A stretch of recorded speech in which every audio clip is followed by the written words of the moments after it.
friends. My guest today is an awesome girl that I've known for a long time. She is an engagement specialist for a nonprofit agency and is witness to many of the issues and problems that are plaguing our homeless and substance abuse population. I really enjoyed talking with her as we went through her job, the election, dating apps, and a bunch of other stuff. I love her so much. Here she is, my friend, Leighanne Nitzsche.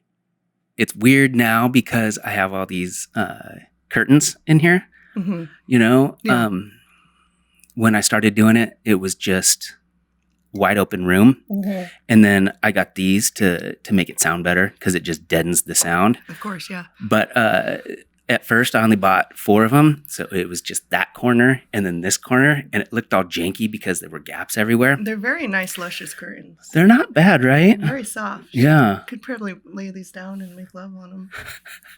You know? Yeah. I mean, hopefully if I get a house at some point, they'll just become like regular curtains and then I can, repurpose them. Yeah. They're not bad though. They're not bad.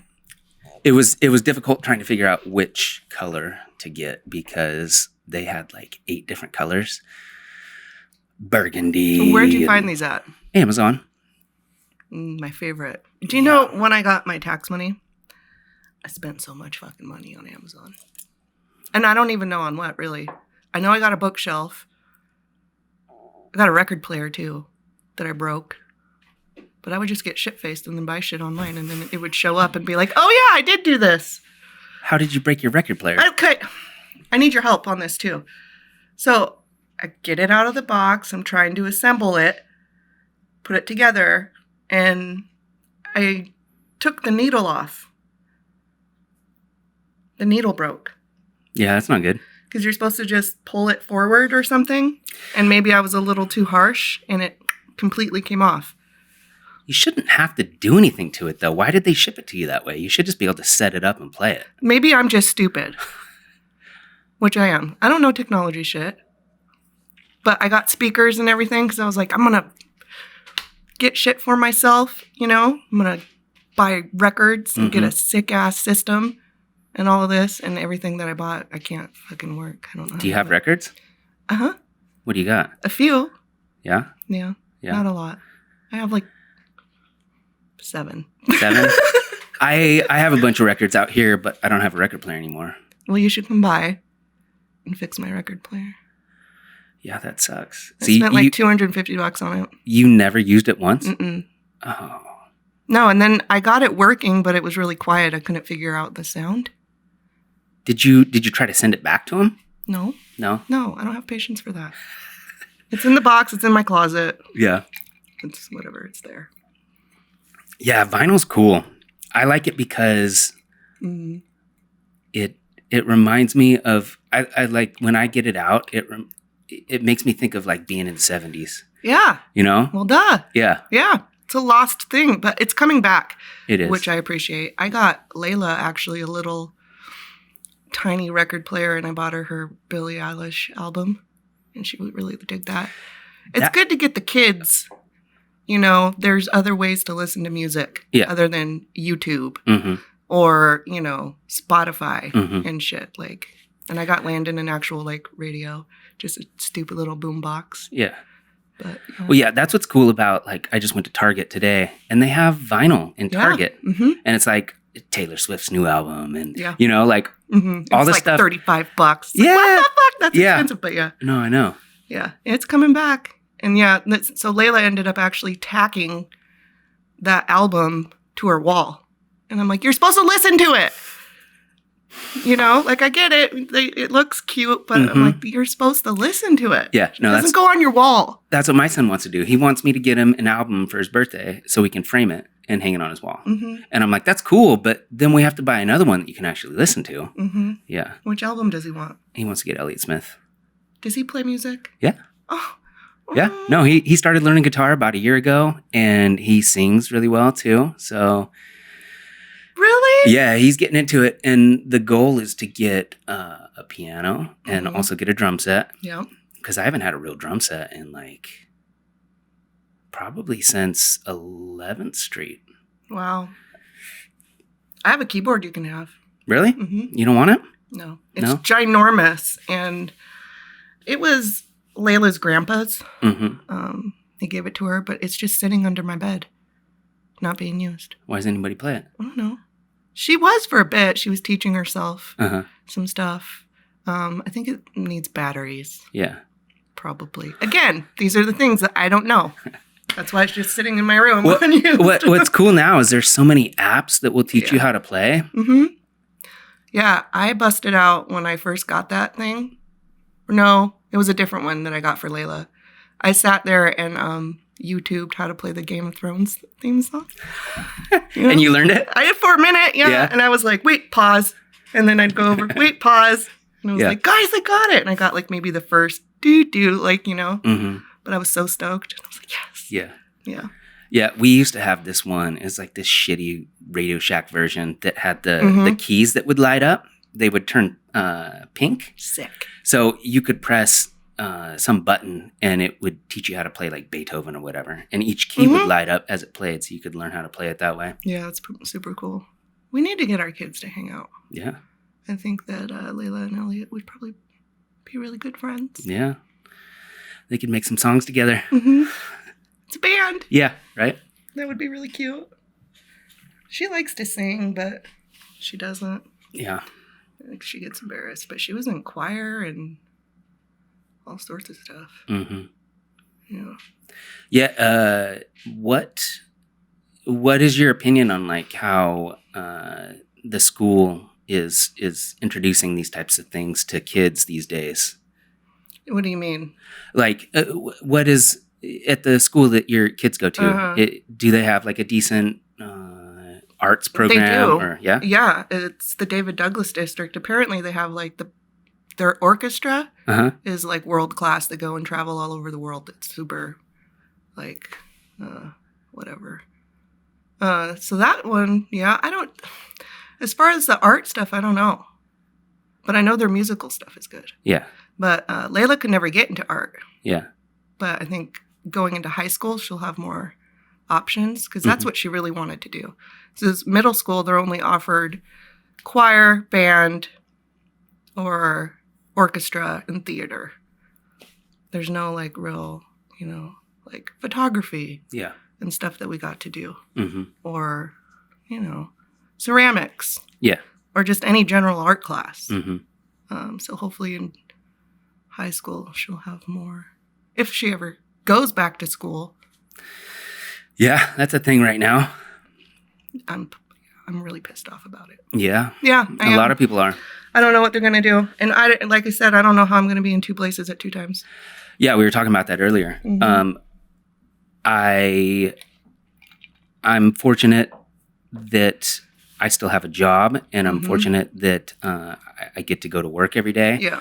And that my kids' mom can work from home. So they're able to do their distance learning there with her. Yeah. Which is super cool. But there are a ton of parents who don't have somebody that stays home. Exactly. And that's your situation, right? Yeah. I mean, I work 10 hours a day. Mm-hmm. So I don't know what the hell I'm going to do. And it's very worrisome because I don't want them to fall behind. Mm-hmm. You know, at this point, I'm kind of thinking like, shit, might as well just go get your GED, kids, and learn a trade or something because I'm not a teacher. Yeah. And I can't be here. And yeah, it's just, you know, the way it is.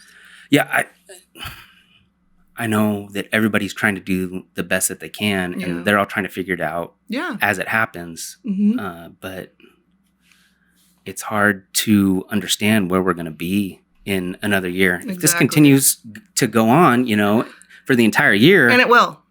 It probably will. The way it's going, I think it will. I don't think it's going to slow down. Kate Brown just released a press conference or whatever where she, I forget what the term is, but she made it so that you could not be foreclosed upon until the end of the year. And so if she's making that decision now, and not like anybody should lose their house, but she's anticipating that at least until the end of the year, this is going to happen, which means why would any of the kids go back to school in November when they say that they're mine aren't. they're not going back until at least January 4th. Oh, they already said that? Mm-hmm. Oh, see, my kids, they said that they would go back the first week in November. And I'm like, yeah, right. Yeah, that's not going to happen. Yeah. Well, I don't know. It might. I don't know. But I know for us, yeah, they start the 21st and they go till at least January 4th. But given if things get better, then they'll change that. But that's the set date for now. Yeah, but how does it get better? I don't know. Then the cases have to go down.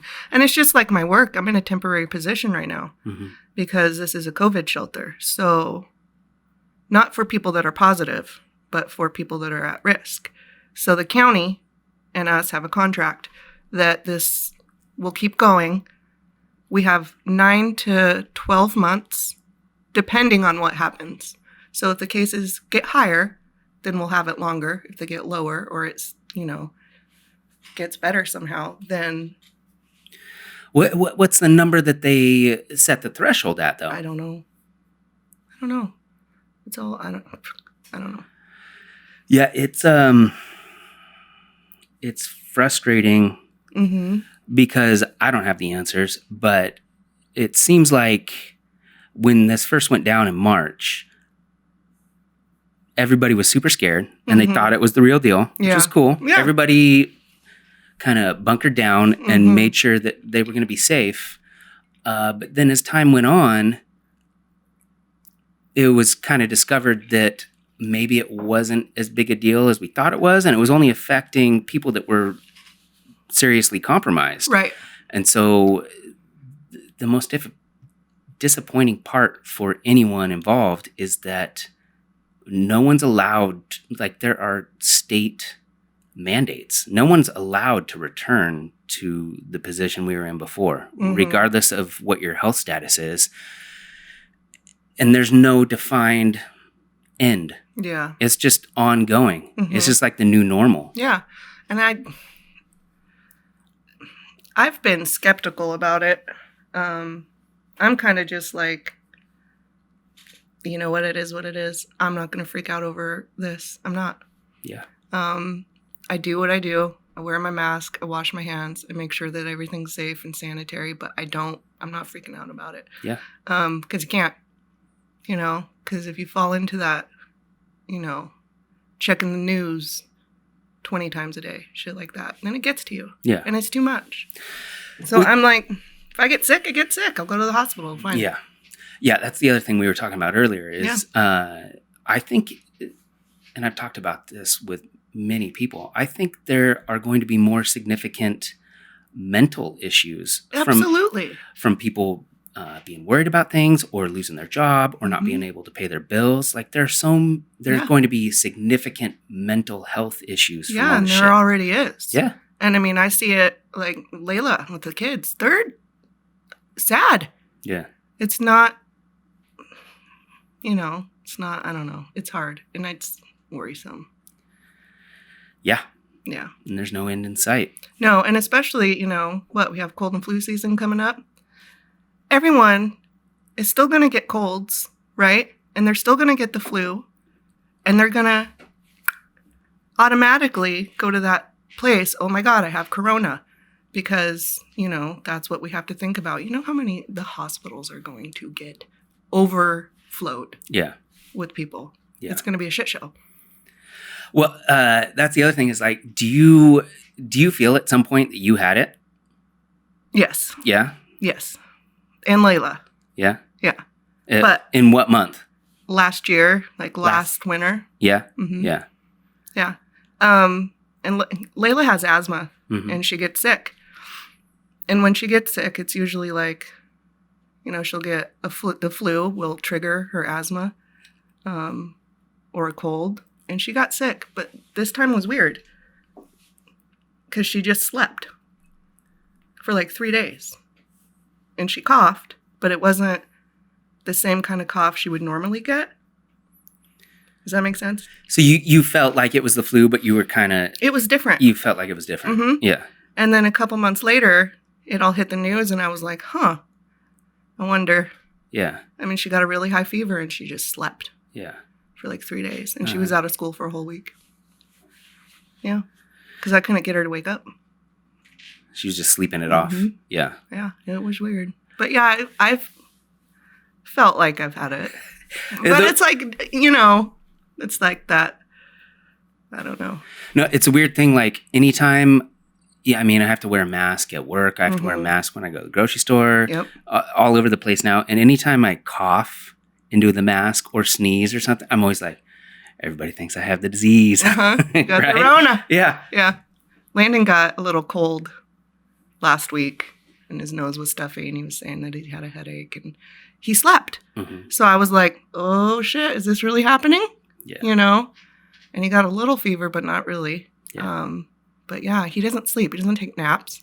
And he put himself to bed like at 3 p.m. So I was like, fuck. Fucking shit. Yeah. And Layla's running around. He's got Rona, Mom. You need to take him to the hospital. And I'm like, just calm down. We're going to play this out. Yeah. And then he was fine a day later. Have you been tested yet? No. No, me neither. Oh, and I hope I never have to. Well, It looks awful. Is it bad? It looks awful. What do you have to do? Have you seen what they do? No. They stick like a 12-inch fucking Q-tip up your nose, like all the way in the back. That's the only way? Apparently. That's all I've seen. Huh. Yeah, and you have to tilt your head back and they shove it all the way up into your sinuses. It doesn't sound fun. That's why I'm like, I thought it was easier than that. No, it looks awful. Yeah, if they could make it easier to get tested for it and find out quickly, then all you have to do is quarantine yourself. Yeah, exactly. Which I'm fine with. In the beginning, I was like, fucking sweet. I don't want to see anyone anyway. I'm done. Go away, leave me alone. Yeah. But then after that first week, it was like, this sucks. But the quarantining part was fine for me. Yeah. Well, yeah, it seems like they could have eliminated a lot of the issues if they would have done a real lockdown. But they didn't. No, they did not. They did kind of like a partial lockdown because no one knew what the fuck was going on. Yep. But yeah, if they would have just said, it's weird because there would have been runs on the grocery stores. There would have been, all kinds of crazy stuff going on. If they said everyone has to stay home for 2 weeks, like no reason to leave other than if you need to go to the hospital. That's the thing though. You can't lock down a society like that. Yeah. That's just not, you can't do that. Yeah. No matter what, even if you did put it into effect, people are going to be like, really? Make me. And like the homeless people, That's what we're seeing now for sure. No one, you can't lock society down like that. They're doing a real good fucking job at trying though. They're trying, but the crazy thing is like it became a political issue. Hella. And I've talked to people about this, like after this, like it seemed like in the beginning, like, oh, you know what? Maybe we can all come together and like do something as a whole to like make our lives better. But after a few weeks, no. People give up. Became with all the masks and the protests and everything that's going on, it became a political issue. So and crazy. People, there are a number of people in the world, and especially in America, that want to say, "Fuck you! I'm not going to do what you tell me to." Yeah. Regardless of whether or not it saves lives. Like there are some people that just don't want to be told what to do. There is, yes. Yeah. Yeah. Stupid. Whatever. Yeah. Let me ask you this: if they make a vaccine, would you get it? We talked about this with Farger and Pondo. I didn't get that far. I don't know that I would. I don't think I would either. Yeah, Well, how about the kids? Would you let the kids? I don't think there's been enough testing. Like, how do you... it's going to take like fucking years and years and years. I think there are some people out there that have sinister plans to control or eliminate or do whatever they need to do to force our population into something. But there are also a lot of people that are trying to do good things. Yeah. And even if they came up with the best vaccine possible that would eliminate COVID, you can't force 300 million people to cannot. do one thing. No. What if something's fucked up Mm-hmm. and everyone dies? Mm-hmm. Ooh, scary zombie shit. Fuck, Yeah. man. This is apocalyptic shit. They can't. There's no control. Serious? They can't fucking. No, they can't do it. Yeah. No, they can't. And this is the thing, too. People get the flu vaccine, but still get the flu. Yeah. You know? It's just not as bad, but it still spreads like crazy, you know? So it's like, I don't know. It's a bad situation. It is. And it's so crazy that it's happening. Because, I mean, 6 months ago, everything was fucking butterflies and rainbows. Right? It's like the Maroon 5 song. Remember? Sing it. I can't sing it. I don't know it. But Yeah, you do. I probably heard it. Maybe he was onto something. Mm-hmm. Yeah, it's so weird that we're at this place. And you want to be respectful of other people. Exactly. And you also want to not just dive into all the things that you've heard. Because the other problem is that there's so much misinformation. Really is. I was on it for a while. Like, I would watch the news and, you know, catch up on the... Because I follow, like, the CDC on my Facebook. Mm-hmm. And so I would follow, like, the numbers and the counties and how it was spreading and where and what. And then I was just like, I'm not going to do this anymore. Yeah. I'm just not going to do this to myself anymore because I'm wasting my fucking time. It's stupid. I don't know. Yeah, it's not worth getting yourself all worked up. Yeah. Like we talked about, you can't control it. Yeah, exactly. So what are you going to do? Exactly. So yeah, it seems to me that if you have some sort of underlying condition or something that would make you susceptible to acquiring it and having some sort of serious health effect, then you should chill at home. Like a good example is my grandma. Like I go to see my grandma every single summer for 36 years. Aww. 35 years because I'm 36. I didn't go this summer. Yeah. Yeah, because I'm not worried about it, but she is. Yeah. And for her, she should be, yeah. Well, and the crazy thing is, like, it was just 2 weeks ago, we made the decision not to go there. And she said to me and the rest of my family, she's like, I would rather have you guys come here and me get sick and die and get to see you all than not see you. Fucking grandma. And I'm like, wow. That's hardcore. Like, this is the effect that this is having on everybody. Is like, you realize how much you need human interaction with the people that you're used to seeing. Yeah. Yeah, my grandma was the same way. Don't care. You know? Roll the dice. Come on in. Yep. Yeah. It's just, grandma's got wisdom. It's true. She still wants me to come down. I might go see her in a few weeks. You should. Definitely before. I want to, but like, what if?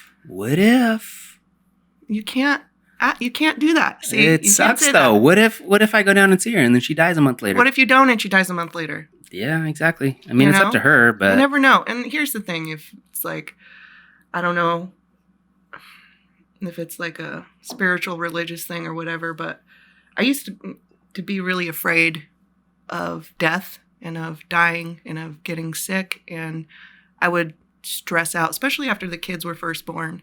I was just, you have these other lives that you have to care for, and all of a sudden, like, life becomes super important, right? And so I would freak out. I was really anxious about a lot of things, like just whatever. But I realize now that I'm going to die when I'm going to die. Yeah. And that's just it. And no one knows when. No one knows how. It is what it is. That's kind of. Yeah. And maybe it's reckless. I don't know. But for me personally, I can't focus on what if anymore. That's the point that I have reached within the last few years of my life. Yeah. When you're young and you're growing up and you think you think you're supposed to get married and have kids and have the house and have a job and you go to Hawaii once a year and like, everything's fucking magical. Some of us go to Hawaii once a year. And sorry. I try to go. I have family there, so it's different. Yeah. But you have this idea of what life is supposed to be like. And then you hit your 30s, like us, and you're like, oh, well. Plot twist. Yeah. Yeah. It didn't quite work out the way I thought it was going to. Yeah. And I was scared of so much for so long. And I was very apprehensive of what people thought about me. Yep. Even though I tried to act like I didn't care, I really did. We all care. Well, I still do now too. Yeah. But like, just within the last few years after going through the divorce and everything, I just hit this point where I'm like, you know what? I'm potentially halfway dead. And I would rather do all the things I want to do now than be 80 years old and regret not doing them. Yeah. You know, somebody. And I wish I would have got on that flight, or I wish I would. Exactly. Yeah. Yeah. Because, I mean, whenever you read people's when they go back over their life and they talk about everything that happened, they always say, I regret not doing this, or I regret not calling back this person, or talking to my friend, or going on some crazy vacation with my best friend, or whatever. Like, I don't want to be that person that regrets anything. So anybody calls me up and asks me to do something, I just say yes now. Good. It's fucking right. It's cliche, but like that Jim Carrey movie where called Yes Man. Yeah. Where he says no to everything. And then he just starts saying yes. It's like, that's where I'm at right now. I don't give a fuck. Like, somebody asked me to do something, I'm going to try it. All right, let's go to Nashville. Yeah, we were supposed to. Well, fucking come on. You keep saying, COVID. Oh, no, I don't know. It's open now. No, you... Google right now, is Broadway open? Because if it is, we can go next week. That's why I bought those plane tickets to New Orleans for fucking... Bars now open in Nashville. What date is that? August 26, 2020. Yeah, so you told me that you were going there, and I couldn't go because it was my week with the kids. Right. So I said no at that point, but then I texted you back, and I was like, hey. Because I didn't have anyone to go with. I was like, hey, did you go to Nashville? And you're like, COVID. And I was like, oh, yeah, I forgot about that. Yeah. No, at that time, when did I get that ticket? I think I was supposed to go in January. No, April. No, you asked me to go in April. Yeah, it was April. April 25th or something. So it was right before, it was right before they shut us down. And I remember my mom was like, or no, my sister, Sarah, was like, I want to go, but I'm not going to go. Yeah. Because they're closing everything down. And I was like, well, I don't care. It's not real. I'm living my life. I'm going. So I bought the tickets. They were super cheap. It was just one ticket because it's just me. But it was super cheap. Yeah. And then a week later, all this stuff happened. And I was like, shit, God damn it. And then I felt stupid for being like, I'm just going to go and live my life. Well, and I was like, well, now what am I going to do? You could have gone and lived your life if they wouldn't have shut down everything there. That was the main thing. And I also don't want to go alone. So you're coming with me. Yeah. You've been before. I went on a business trip and it was cool. It is a very unique place, especially that street. Is it Broadway? Yeah. Broadway is Nashville. Bourbon is New Orleans. Okay. Yeah, I had never been to a place like that had constant live music all hours of the day. It's really cool. My mom went. Really? Yeah. Sent me recently? Videos she went last year. Go visit Aaron. No, the crazy thing about that street in Nashville, we went there and I was there for like 6 or 7 days and I was working, so we could only go do things at night. But we went out on like a Monday night where most places in the world are dead. You know, nobody goes out on a Monday night. It's fucking packed on a Monday night. And you go inside every bar and there are some shitty bands, but for the most part, there's so many musicians in that area that are trying to get a spot. They're all they might be playing covers or whatever, but they're really good musicians. Yeah. And we went into this bar and it was like a 4 or 5 piece and all the dudes had gray goatees and gray hair or they were bald. They're all like over 55 years old and they were killing it. I bet. They were so good. And I was just sitting there watching them play as like a fan of music. Yeah. And I didn't even like the song they were playing, but I was like, this guy's fucking killing it right now. Right. Yeah. That's the misconception too, I think. Well, country music. Well, it's country music. Why would I want? I don't like country music. I'm like, I'm pretty sure it's everything music. It's called Music City. It's not just country. Yeah. Probably the majority of it, but there's blues, there's rock. Yes. There's both. Mm-hmm. You just have to be a music lover. I love all music. So. Yeah. Yeah. And you can appreciate a talented guitarist without enjoying the song. Yeah. Yeah. Absolutely. Yeah. Yeah. We went into this one place where you walk in and it looks like a fairly small venue, but then we continued walking in and they had different tiers. Yeah, I've heard that. And just you can go in and out and then wrap around into the other one and they stay open till like 4 a.m. or something. Yeah. Insane. Yeah. That's my spot. It's cool. I gotta go. Okay. You still got the ticket, right? You just got to rebook it? No, I have credit or something. They sent me a thing. It got changed anyways. I think you have to rebook within a year months or something. Yeah, something like that. I think it better be a year. I have to check. When we had to cancel our tickets to LA for August, Alaska Airlines said I had to rebook by like May or something. I don't have to go in May. I just have to rebook it by May. Mine's just credit, so I could change it and be like, okay, I changed my mind. I want to use this towards going somewhere else.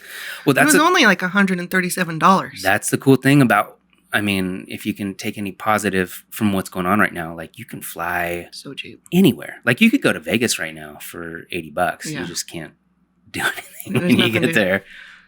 I don't know.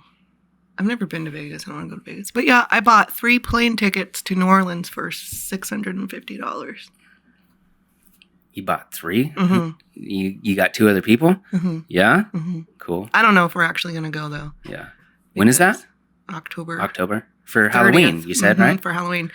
It was a very spontaneous fly of the moment, one of those I'm living my life kind of things. Yeah. And I want to go, let's go. And my friend was like, all right. So I was like, bring your boyfriend too, and bought the tickets. And she was like, what the fuck? On Halloween, I have kids. What am I going to do? And I was like, I don't know. You'll figure it out. That's a benefit of having a cell phone that will allow you to buy shit. Oh, it's so bad. When you're drunk at like 11 o'clock at night, you're like, what? I have bought stuff before and woken up the next day and been like, what did I do last night? I do that a lot. Yeah. I woke up going through my email and it was like Southwest. And I was like, son of a bitch, I did it. And then I text again. I text my friend and I'm like, why are you such a horrible friend? You literally sat there and watched me do this. And you could have been like, don't. Yeah. But she was like, yeah, sure, fine. I'm like, you're a horrible friend. That was a really shitty thing. Yeah, well, spontaneity is cool. And it was cheap. So if we go, we go. If we don't, Whatever. Yeah. 2020, fucking dumpster fire. That sounds so crazy. 2020. What's that? Imagine 20 years ago, we were still in high school. I remember 20 years ago. It was... I don't remember. It was 1999. I don't remember shit. It was Y2K. Don't remember shit. I had to explain to my kids because they were asking me about it. They're like, what is Y2K? Yeah. I was like, oh, it's this thing that everybody thought was going to like blow up the world and then nothing happened. And everybody listened to that Prince song. Yeah. That was fun. I didn't pay much mind to that shit either. Yeah. And I don't even know where I was in high school, really. A lot of people tell me, oh, do you remember this? No. Do you remember this person? No, I don't. You were hanging out with me. No, I don't remember them. I remember you and everyone else, but there's a lot of shit that I don't really remember. Yeah, that's the cool thing about hanging out with people from back in the day is I hear stories all the time where they're like, yeah, you did this, Maxwell, and you jumped off this car and you did this other thing. I'm like, really? Mm-hmm. No. Yeah. Maybe. Yeah, I probably did that. Yeah. Yeah, I don't really remember a lot. No? My best. Not really. I don't know. Is that good or bad? I don't know. I remember the basics. But did you have fun? Do you remember it as a positive thing? I had fun experiences. I had some fun, yeah. I wouldn't call it a positive experience. No. But I had fun times, you know. We had fun. Yeah. Duh. I think it was really when we got out of high school that most of the fun started. Yeah. You know, when we all moved here. Those are good years. Mm-hmm. You don't get it until later. You're like, oh shit, man. Like I should have enjoyed that more. Yeah. Yeah. Sometimes I do reflect on that and just kind of been like, I wish I would have just been more present in my own life at that time, you know? My own, you know, high school experience, but I fucking hated that place. Yeah. Hated it so much. I hated the people there. I was just like, no. I hated being in that building. Yeah. Couldn't stand it. Because of it felt oppressive to you or what? Yeah. Yeah? I was pretty much, to me, it was like, I was getting, you know, well, I was mad at a lot, but it was kind of like, I just wanted to rebel. And it was like, you can't make me be here. Yeah. Make me. What are you going to do? And so, you know, it's like, bye. Yeah. I was an asshole. Yeah. Complete fucking asshole. Yeah. But, me too. Yeah. You were not. I wanted to be. Mm-hmm. I tried. It's good that you weren't, though, because, you know, it turned out all right. Yeah, well, so did you. Right? Yeah. I'm okay. Shit could have gone, like, real wrong. A lot of things could have gone south for you and I and a lot of people we know. Yeah. Yeah. Yeah, I am very fortunate, actually, to, you know, have gone through what I went through and, you know, I'm okay. It's crazy. They say, I mean, it's so cliche. You hear it all the time and in movies and everything. What doesn't kill you makes you stronger, but like it's a Nietzsche quote. Yeah. Is it really? Mm-hmm. Yeah? Mm-hmm. It's so true. It is. You need some sort of struggle. You need some sort of life experience. Yeah. You gotta, what's another cliche saying? What is it? You gotta go through shit to grow through shit. Yeah. Something like that. Yeah. Yeah, it's true. It is true. Yeah. You gotta make mistakes to learn from them. Yeah, and if I hadn't done the shit that I did and experienced what I experienced, I wouldn't be having the job that I have right now. Yeah. You know? So. True. Yeah. I'm thankful for it.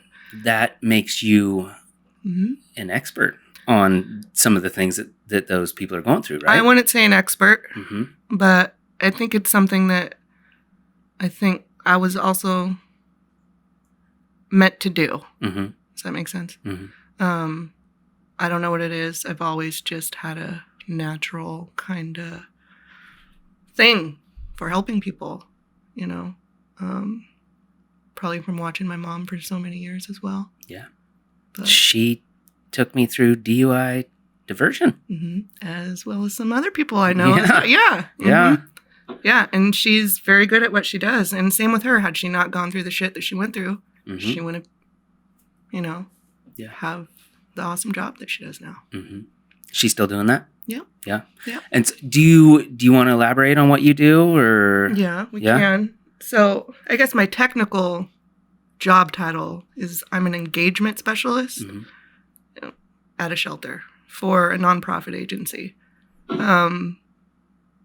We do like affordable housing, rent assistance. We have family advocates that go out and help people get homes, like energy assistance, things like that. It's shitty because I love what I do. I love social services. I love the participants at my work. I love my coworkers. But you start to see the flaws within the systems. The system that is supposed to be building people up, but at the same time can really hinder a lot of people's processes. Like, you know, we don't have any mental health resources for them at all. So to me, it just baffles me how we're doing all of this work, right, with these people that need more than what we are giving them. Yeah. So we're giving them a shelter. We're giving them a place to stay. But what about all the other stuff? There's no wraparound services whatsoever. And it just It annoys me. You're saying once they're released, there's no follow-up or anything? Well, yeah. I mean, it's up to them to advocate for themselves. But say a participant comes in, we don't know if they have any kind of mental health issues. We don't know. And I've been in a few experiences where I think the person is totally fine, totally normal. They present themselves as totally normal. And you go about your business, and then you realize, holy shit, you're paranoid schizophrenic. Yeah. And we don't know that until they show us the signs. Until they snap or something? Mm-hmm. Yeah. And then, it's just, whoa, and it's not safe. It's not safe for them, and it's not safe for us. Yeah, for sure. Because we don't know how to, I'm not a mental health professional. I'm just an engagement specialist. I have a peer support specialist certificate, all that. But that's only that took me 2 weeks to get. Mm-hmm. People go to school for 2 years, 4 years to get, certified in behavioral health. Mm-hmm. We need those people, on site, because a lot of these women in my work are suffering, and it sucks. And so you're seeing a lot of homeless people from the streets coming in? Mm-hmm. Yeah. Yeah. We have a process. They get referred through a system, and then they can go to our women's shelter or our family shelter to us. So there's obviously a significant issue with homelessness in Portland, Mm-hmm. and I mean all across the country. It seems like it is more allowed in a lot of the more liberal cities in terms of tent cities and stuff like that. Yeah. And there's a lot of people who are pretty negative on it and frown upon it and stuff, but it doesn't seem like anybody's really trying to make it better in any way. No. And so you're on the inside and you're interacting with these people who are struggling and they don't have money, they don't have jobs. A lot of them have mental Yes. I'm going to say issues. 95% of the population does. Yeah. And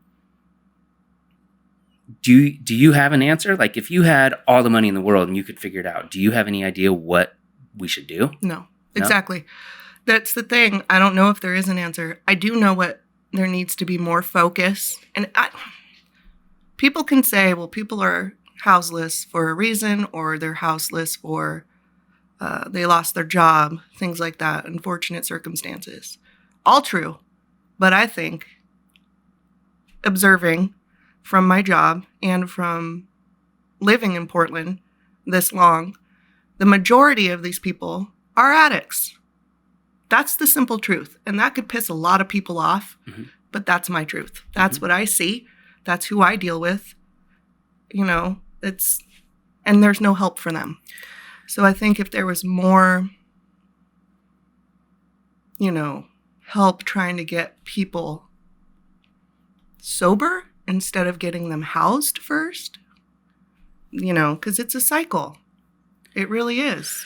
And that's a difficult part about addiction is those people are they're at the end of the chain. Yes. When you're that far into it, you can't function without it. Right. And that's the other thing I don't think a lot of people understand is that you're not really making that decision. Right. It's like the substance is making the decision. You don't actually want to be addicted to something, but you need it, right? Yeah. And you can't make people, we all know. If they want to change, then they have to want to change. But we do an intake process, which is a form, you have to do your ROI and everything. A little bit of information about them and then tell them the rules and the guidelines and stuff. And there's a little section that says, do you have any mental health or any drug or alcohol abuse problems? They can lie and they can say no, right? We don't know. I would. No, don't look at me. Yeah. I'm not telling you shit. So what is their intent when they come? They just want to have a place to sleep? Yep. They can come sign up, fill out whatever the fuck they want on the form, and they'll get a place to sleep. Yeah. It's a whole process, though, that it's all referral based for our agency. And there's a system called 211 that they have to call and go through the whole process. And then the county reaches out to all of these people, and they'll, see our bed tracking list and what rooms we have available, and then they call us up basically and say, hey, here's your new person. But it seems the positive part of this whole process is that these people that are coming to you, they want help, right? Some. Yeah. Yeah. Some. There's also a lot of participants that are comfortable doing it, being homeless and living in shelter because you get fed, you get a room, you get to do whatever the hell you want. So I work at a low barrier shelter. So they can go, get fucked up, come back, obviously fucked up, and we don't do shit about it. It's fine. And they just go back into their room and they sleep and they get their food and they get a shower and, score. Yeah. So there are some that take advantage of the system. And I hate to say it, but it's true. Mm-hmm. But there are those that also are out there hustling and advocating for themselves and trying to get themselves housed. Yeah. And do what they have to do to get their kids back and, stay clean. Things like that. So a potential solution would be if there were more mental health doctors to work with people. Yep. I think it would be great if, in my mind, if I was going through an intake with someone and they said, yes, I'm addicted to this. And then at that point, I could say, do you need resources? Do you want help? And then I could call someone, and get them in some sort of program. Yeah. Because even if you can get that spark of, yes, I need some help, and we could provide that, or at least have a counselor come and talk to them and get them into meetings or whatever they need to do, that's something. Yeah. It's better than nothing, but we literally offer nothing in that aspect. Yeah. Other than, here's your room, here's your food, and it's hard. I mean, I've gotten kind of attached to some of the ladies. I love them. I love them. Oh my God. And it's really hard because we do room checks when I have to go around, and you go into someone's room and they're passed out on the floor and you don't know if they're ODing or not, and I've found needles and I've had to exclude someone that I really, really like because of the shit. And then it's in my hands that this woman's got to go back on the street for 3 days. Yeah. And we don't know if she's going to come back. Yeah. Because every time that happens, you're rolling the dice on a person's life. Yeah. And I don't want to be in charge of that, but we do have to follow the rules. You can't, Yeah. That's a lot. So it's hard. That's a lot of responsibility. It is. I excluded one woman who I also really liked, found a bunch of dope baggies in her room. And I was like, God damn it. So I told her, this is what I have to do. And she was like, yeah, I know. And she didn't come back for an extra day. And I was scared. I was like, shit, if I find out that this woman doesn't come back, this is going to be on my conscience forever. Yeah. But she did come back eventually, but it's hard. Good. Yep.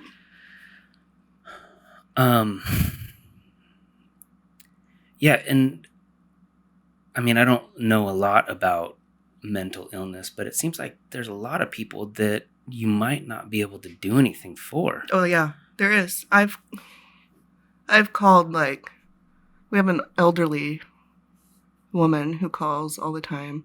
She's in her 70s. Pretty sure she has dementia, but again, I don't know. Yeah. Because we're not allowed to know any of that.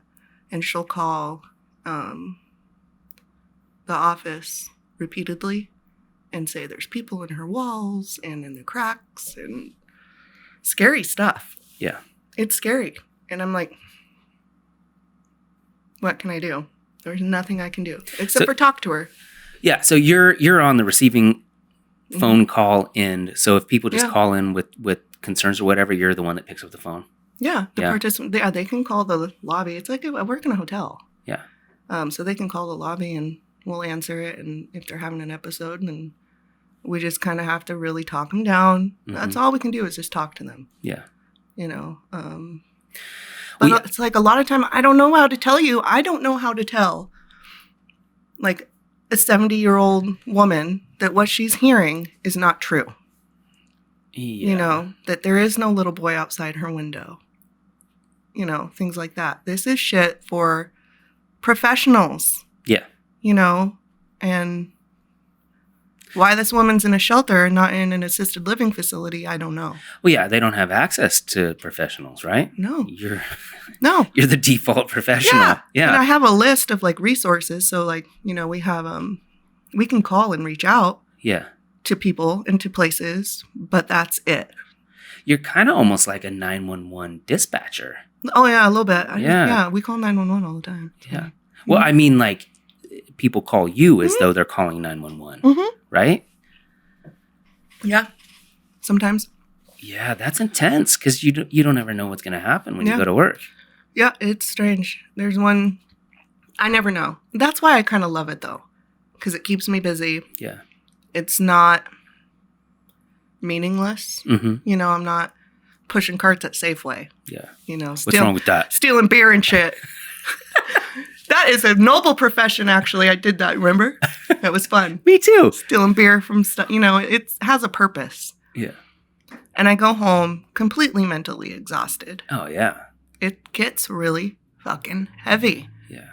But I love it at the same time. So is it a good position that you're in, or would you transition to something where you were more...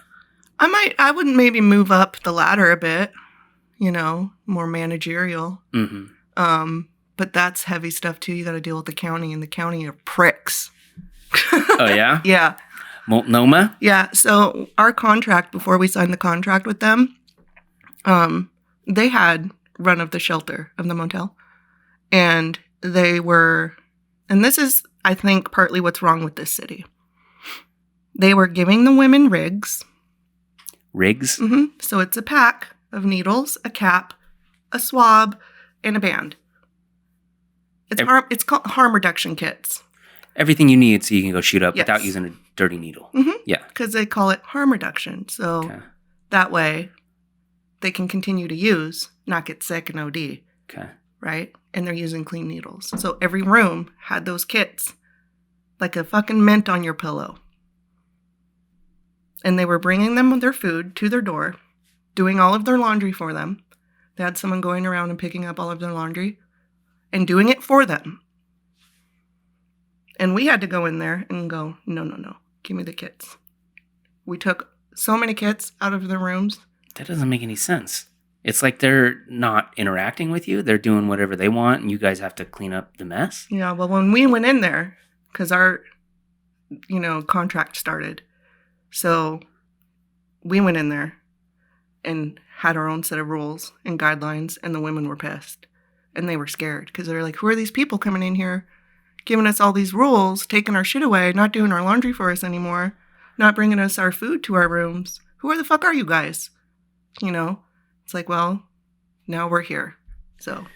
Well, so tell me if you can, is there a benefit to giving people needles so they can use clean needles, or is that just enabling? I think that depends on who you are and what your opinion is. In my opinion, no. I wouldn't do that. Other people believe in that. They believe in harm reduction. Like, have you heard about Seattle doing the safe spots? Where you can go shoot up, like at a park or something? But a nurse does it for you. I've kind of heard about that, yeah. Yeah. They have these places where you can go with your shit, and a nurse will shoot you up. You bring your own heroin? Or something like that. So it's not like they supply the drugs. No, but they have a shoot it nurse up for you so that you don't use a dirty needle and things like that. See, I don't know enough about it. It seems like it's good because it reduces transmission of HIV or whatever. Yeah. I don't know. I don't know what the answer is. I don't either. I have my own personal thoughts about that. But other people, disagree, and that's okay. Well, there's also an argument for the fact that something is illegal makes people want to do it. And if you decriminalized or even made everything legal and available, that less people would do it. Which I don't know if if that's the case for I don't know if that's the case for super addictive drugs like heroin. But there's a lot of people that make a lot of money off of illegal shit. Exactly. The prohibition is a perfect example. That completely made Al Capone, and I mean, tons of people super rich. So People were still drinking. Yeah. And a lot of people were drinking shitty booze and fucking dying. Yeah. That happened too. Mm-hmm. And so I'm not saying we should legalize heroin, legalize cocaine or something, but there's something to be said about when you make something illegal, mm-hmm. it makes people want to do it more, and they'll also search out shittier ways of doing it. Mm-hmm. Yeah. Yeah, I could see that. It's just that I've never done it before, but from everyone I've ever talked to who mm-hmm. has done it, it's like the best thing that mm-hmm. can ever happen. Yeah, I haven't either, and I won't, because I know myself too well. Yeah, because mm-hmm. to be able to do something that would take you to that spot, mm-hmm. you can't achieve it at any other portion of your life. Right. Like, that's the ultimate. Yeah. It's hard. Yeah. Yeah. I mean, pills. Yeah, I mean. Too. Yeah. You know? I don't know. We're finally,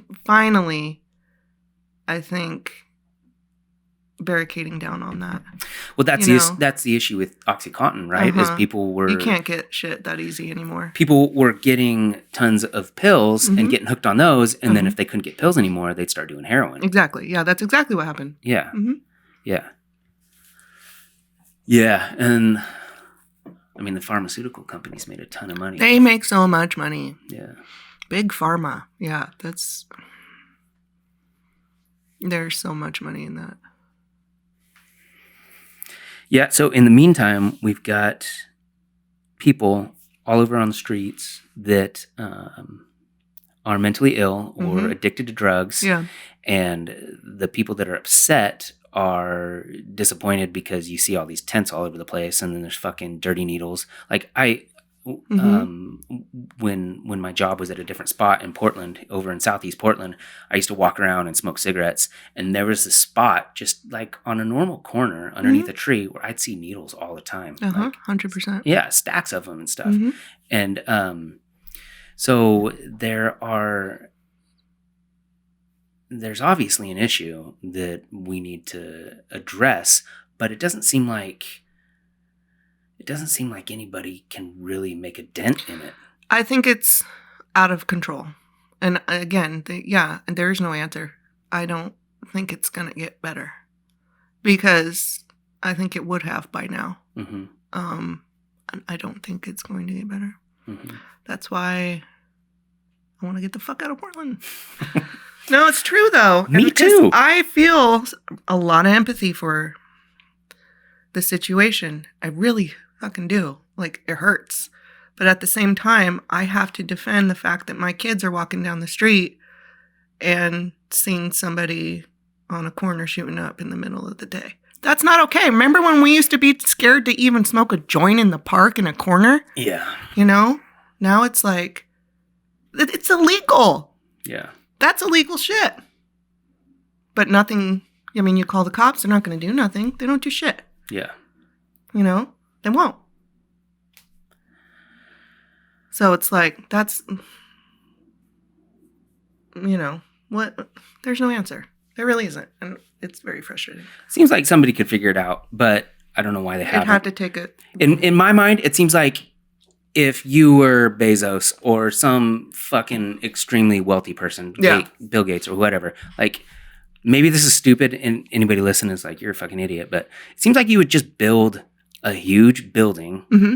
in the country, like mm-hmm. maybe like 20 miles outside of a city, mm-hmm. and then you would go to these areas and you say, hey, we got this place for you. We're going to take you out. If you want to get clean, we're going to help you out. And you drive those people out on a school bus. Yeah. You put them in this place. You have a bunch of doctors to talk to them, figure it out, help them kick whatever habit they mm-hmm. have. I don't know. It seems like it would cost a lot of money. That's the thing. But money. But it would benefit society. People don't give a shit about society. They want to complain about it. Higher ups. They want to complain about. Oh yeah. various places where there's a bunch of people living underneath the bridge, but do. nobody wants to do anything about it. Yeah. And the other thing is, like, you can't, as far as I know, at least in Portland, they don't have the ability, the police officers, they don't have the ability to remove people. Yeah. Or if they do, it's only temporary, because there's a bunch of people down by the place I work where they'll just have vans and campers and all kinds of shit just strung out along the street, and they'll come through and move them out. They'll just be right back. They'll go to a different street. Like they're still a block away, and then they'll go back. Yeah, you know, a couple they're not days later. doing anything. They're just moving it around. It's like the person outside my house that I cursed at, and now I'm scared for my house. Yeah, you know. But it's like, what am I supposed to do now? Yeah, call the cops. Tell them that this person just threatened my house. Yeah, where I have my children. They're not going to do anything. Yeah. What? Tell them to move? Well, it's also a shitty time. It's also a shitty time to be a cop. Very. I know. Everything is just. Have you been downtown? No. Well, I take it back. I hadn't been downtown. I used to have to go there all the time for work, to go to different venues and stuff. And then I didn't go down there for like 3 months. And this whole fucking thing just escalated. Yeah. And it keeps going. Well, I didn't really know what was going on. I'd only just talked to a few people about it. And I drove through there a couple weeks ago just to see the courthouse or the Justice Center, the federal building. Yeah. Just because I wanted to see the graffiti and the barricades and everything. And I mean, it looks pretty bad. And the worst part is for... Well, it's bad for a lot of people, but it's the worst for all the business owners down there who got windows smashed, and nobody wants to go down there anymore. No. Like, I don't know anybody that goes downtown Portland because they're just, at least in that concentrated area, I don't know if they're concerned they're going to get beat up or whatever, but it's just like, oh, there's some shit going on down there. I'm not going to go around there. And so all those businesses around there, they're all suffering. The whole economy. Yeah, I don't know how we're going to bounce back from this.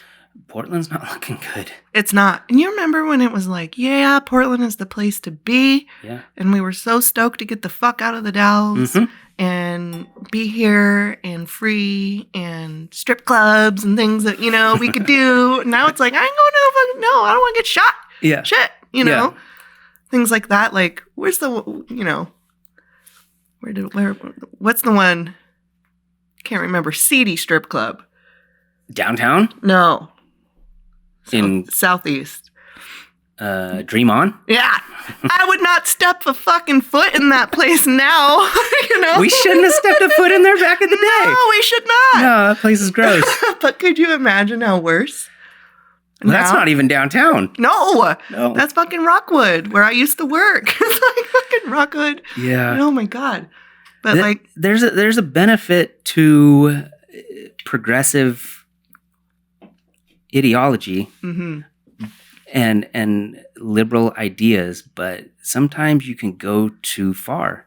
And I think Portland's gone too far. Yeah, it's an extremist state. It's trying so hard. It's either this way or that way, and it's all extreme. There's no in the middle. Yeah. Well, then you have people protesting downtown Portland who are supporting a worthy cause and trying to make a difference. Very much but so. Then you get these crazy fucking hardcore people who just want to destroy stuff. Fucking be idiots. And they come down there and... make a real bad name for everybody else that is out there actually fighting for a fucking cause. They spray paint and they smash windows and they steal all kinds of computers and shit from the Apple store.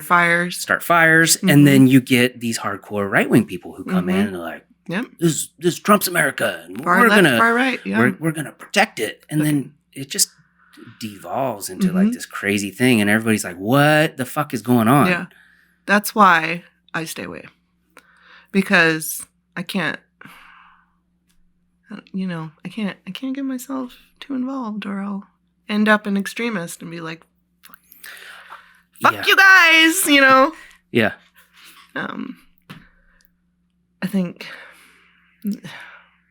Portland, I don't know what to do. I want to move. Let's move. You want to go to Sandy? I want to move. Yeah. Sandy, country. If I could afford a house in Sandy, I'd already be there. Montana. Montana's nice. I want to go to Montana. Have you been there? No. I haven't been anywhere. I've been to Bozeman and Helena, and they're beautiful. I would go to Montana. Yeah. It's probably expensive. No way. You buy No way? you buy like half the state for $100. How much is minimum wage there, though? Probably like $11. They probably don't have a minimum wage. Right? They're like, fuck you guys. Yeah. No, I would definitely. I want to go there. Yeah. Cabin, Alaska too. I've thought about. Yeah. Mm-hmm. Yeah. Just get the fuck out. I'm done. The thing you have to do is you have to find some sort of way of making money that doesn't tie you to a major city. Right. Yeah. Once you figure that out, you do whatever you want. See, I think my job, and I've thought about this because I do want to leave. So I think right now I have enough experience in the field that I've been in to be able to take that somewhere else. You know, like I could go apply for jobs anywhere now. Sure. You know, social services. Everybody needs that. You know, there's a huge concern with the future and what professions will get replaced by AI and robots. And you know what? The ones that deal with human interaction are the ones that are safe. And you deal with humans. I do. So you could basically transmit, whatever. You could take that and go anywhere with it. It's the same thing with like being a nurse. Yeah. That's like one of the best jobs you can have right now because you can't get a robot to do that. Same. Yeah. Fucking robot. Could you imagine? What do you do? Tell me exactly the layout of Maxwell's day at work. Well, I mean, it differs, and that's one of the reasons that I enjoy it so much is because it's never the same. Okay. But it's basically, I mean, the way I always explain it to people is I do all the stuff that you would see at a concert. Right. But for corporate people. Okay. So it sounds boring. Sorry. No, that's fine. It is very boring sometimes. So do you do like banquets, like when the big wigs are doing banquets? Or not right now. Shit like that. Not right now? Oh, yeah. No. Right now, the industry I'm in is decimated. I'm friends with two guys who own a lighting company, and they do big shows. They do like real concerts, huge lighting rigs, hanging all the lights, programming them, and then doing the show for not Taylor Swift, but like people, A-list concerts. You know, like they did Sasquatch 3 years in a row out in the gorge. Those guys usually make a lot of money. This year, they've done like one show. Yeah, no concerts. No, you can't do concerts. It's another thing. I got concert tickets that got canceled. Yeah, you can't do anything where there's a crowd of more than 20 people or whatever. And even then, like all the stuff that I've seen people do, everybody's very conscious of 6 foot social distancing and wearing masks. And so the whole industry is like having to reinvent itself. And there's a lot of Zoom meetings, really. Yeah. Everybody's at home. Everyone who works for Facebook or Twitter or Microsoft or any of the major corporations, no one goes to work anymore. So that's the other crazy thing that's going to happen. I was listening to this thing the other day about people who own commercial real estate. If you own commercial real estate, you're fucked. Yeah. Because no one's going to the office anymore. All like Twitter, Jack Dorsey, CEO of Twitter, said no one has to go to work anymore. What? Everyone can work from home. So how do you do that from a big? Because they don't need to be around each other. I mean, other than the fact that they're interacting and maybe bouncing ideas off of each other, there's no reason. Everything they do is on their computer. Oh my God. So they could do it anywhere. I didn't think of that. So no one that works for those tech companies anymore has to go to an office space. So all that office space in San Jose or fucking Cupertino, like nobody has to go to the office anymore. They can do it from home. YouTube people too? What? YouTube people too, probably. Oh, I'm sure. Yeah, all those people. So it's the far-reaching ramifications of what is going on has not even been felt yet. Like we're still not even through it. Yeah. It's very good for people who sell goods and services to normal people, like Walmart, Target, Amazon. All those guys are killing it. How come everyone can go up into Walmart, right? But my kids can't go to school. I mean, I get it. Yeah. I get it. But at the same time, in the back of my head, I'm like, well, wait a minute. Why are there hundreds of people in fucking Walmart right now? And the bars and restaurants and at protests. At protest and everything. But my kids can't go to school. They couldn't figure out a way to, keep them distanced or anything? Well, the school that my kids go to, they separated them into AM and PM classes. Well, it's small, though, too. It's small. Yeah. So, and it's a charter school, so they're Right. slightly different from all the other public schools. I miss when my kids went to Arthur Academy. It's a great place, and I love the way that they have their curriculum structured, because my kids are basically like a grade ahead of what they should be. For real. Which is super cool. But they don't have a lot of funding, and they had to devise some sort of plan. So they have the AM and the PM, which right now they're going to do via Zoom call or Google Chat or whatever. Okay. So that will happen until November. But then once November hits, hopefully they can actually go learn in person, but there's still going to be AM class and a PM class. And the reason they had to do that is because of the social distancing rule. So that you can only have 15 kids in a class instead of 30.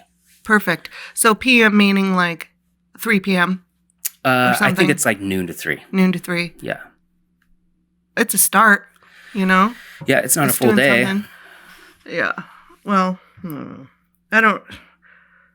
very frustrated with that, but we've talked about that.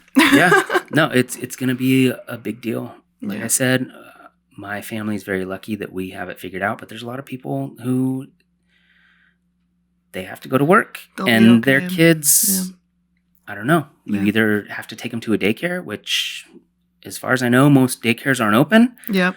Or I don't know, maybe there's going to be a lot of people who start small businesses where they have babysitting businesses, basically. But then I was thinking maybe I should just hire someone and then get him to come into my house and just sit there and make sure the kid does his fucking homework. Layla, I'm not so worried about, but Landon, there's no fucking way. Yeah. I'm sure that's that's a thing right now. Yeah. Just all you need to do is make sure the kid is sitting there all day. 8:30 to 2, that's it. Sit there. It's such a crazy concept though, because that's the best part of being in school is hanging out with your friends and talking to people and interacting and shooting spitwads at people and stuff. And if you're just supposed to stare right there at that webcam the whole time, no one. Can you imagine my brain would melt? My kids' brains did melt when they had to just watch videos. Yeah. Last April, May, and June. Yep. It was awful. They hated it. Yeah. So it was so boring. She loves school and she's an excellent student. And she tried. She tried really hard when they first were like, okay, we're doing online stuff. She really did. And then by the end of it, she literally was like, Mom, I'm not doing this anymore. And I was like, okay. She's like, no, I can't. It's impossible. I'm so frustrated right now. I quit. And I went, okay, Layla, you can quit. Yeah. I agree with you. It's too much. I understand. Because they were and they didn't have the system set up. Yeah. So they were just like, here, do this, do this, do this, do this. And she had all these assignments and they're all due the next day and she has to sit in front of, she's a perfectionist. Yeah. And so it wasn't like she was just going to, if they say write a 5-page essay, she's writing a 5-page essay. Yeah. She's not writing 3. So, she was like, no, I quit. I can't do it anymore. And I was like, all right, I get it. Yeah, it's stressful. I'll allow it because I think it's bullshit. Yeah. And you'll be okay. It's not like, they already told us that, kids are going on to the next grade. So I was like, yeah, fuck it, quit. I would. I was really worried about that at the beginning. Yeah. I was like, what are they going to do? They can't hold back an entire generation of kids. Can you believe imagine what they're going to be like in 10 years? God. Oh my fucking God. These poor kids. Yeah. So bad. Yeah. I potentially just an entire generation of kids is just going to, the next grade is going to have to be a little bit easier. Yeah. I don't know. The world is ending, I swear. That's it. Bottom line.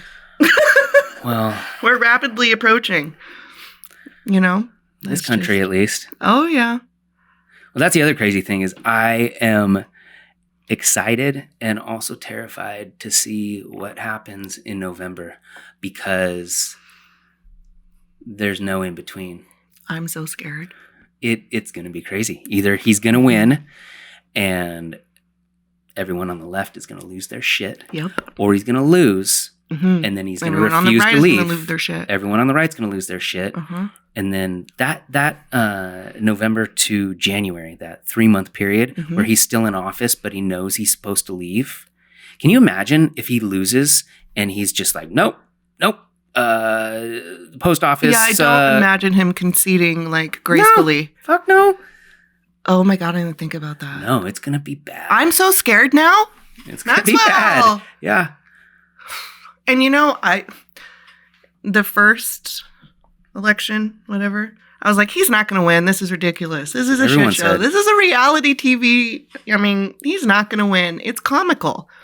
I would literally just sit there and watch and laugh at the shit he would say. Some of it was so fucking funny. And then I went out on the night to a bar with a friend, and boom, he won. And I went, fuck. Are you kidding me? I didn't believe it. I did not think that was going to happen at all. I didn't. I did not believe it. And I was just like, oh my fucking God. I went to sleep that night and I woke up the next day and I was like, there's no way that happened. Right? It happened. It's happening. It's crazy. And well, and the crazy thing is that people thought it couldn't happen. I know. And now I'm like, am I stupid? He has so much support. That's what's scary. Even now, I honestly think he could win again. Don't tell me that. He could totally win. It seems impossible with everything that he said and everything that he's done and the way he botched all the coronavirus response. He could totally win. Mm-hmm. People don't vote. And this is the same thing that happened in 2016 with Hillary. Yeah. Although I think in 2016, there were more likely to be women who voted for her to get the first woman in office. I think now no one gives a fuck about Biden. Have you ever heard somebody say, I like Biden and I want to vote for him? Only when, like, he was friends with Barack and they were doing the whole Joe and Barry fucking memes all over the internet because everyone was like, oh, that's endearing. They're friends and that's funny. Yeah. Two cute old guys. No one cares about him. He's got Kamala, though. He does, and that's good for him. But what I'm trying to say is that I don't think a lot of people are going to vote for him because they support him. They're going to vote for him because they hate Trump. Yeah, exactly. And that's not a good position to be. I'm like, mediocre. Yeah. Well, I mean, I saw something where somebody was like, he should have picked Michelle. Hey, you know what? That might have been a good idea. No shit. I didn't think about that. Yeah. We would have had a chance then. I'm kind of right now. It's like, well, it's like you're damned if you do and you're damned if you don't. Yeah. At this point, If you could say anything beneficial about Trump being in office, to me, it's that we were able to see what someone in that position is capable of, what someone is allowed to get away with. Because every single day he says something new or does something new, and you're like, oh yeah, he's going to get impeached or he's going to get arrested. Or he's going to get thrown. Close. Every single time he does something, it does not matter. He's like a fucking freight train that cannot be slowed down, and he drives everybody crazy except his base. But he can't be stopped, and he could win again in 2020, even though all this shit happened. The only thing that will the only thing that will stop him is dying. Honestly, that maybe I can't say that.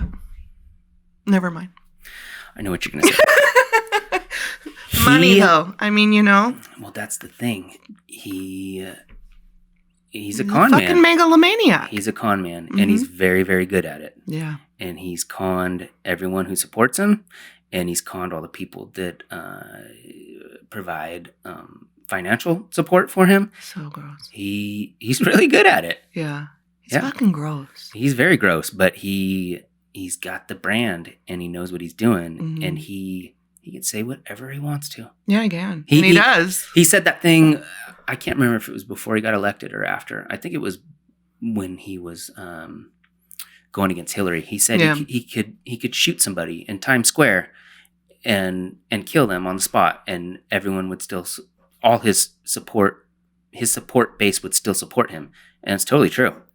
It is true. And for him to have the fucking audacity to even think that and then say it, that's the thing. Well, at that point in time as well. You fucking kidding? Yeah. I didn't know he said that, but I mean, I'm not surprised. No, he totally said that. And it's totally true. It is true. He has 30 or 35 or 40% of the country that refuses to, it's almost like a cult. It's really weird. Yeah. Fucking, apocalypse, I'm telling you. I'm serious. Let's go back to talking about your dating stories. Oh, you want to talk about that? I do. Okay, so you want to talk about dating apps, huh? I do. I would like to know your experience. Have you been on them? Okay, yes. Not seriously, though. Oh, yeah, me neither. Mm-hmm. It was just a joke. No, seriously, I was just kind of messing around.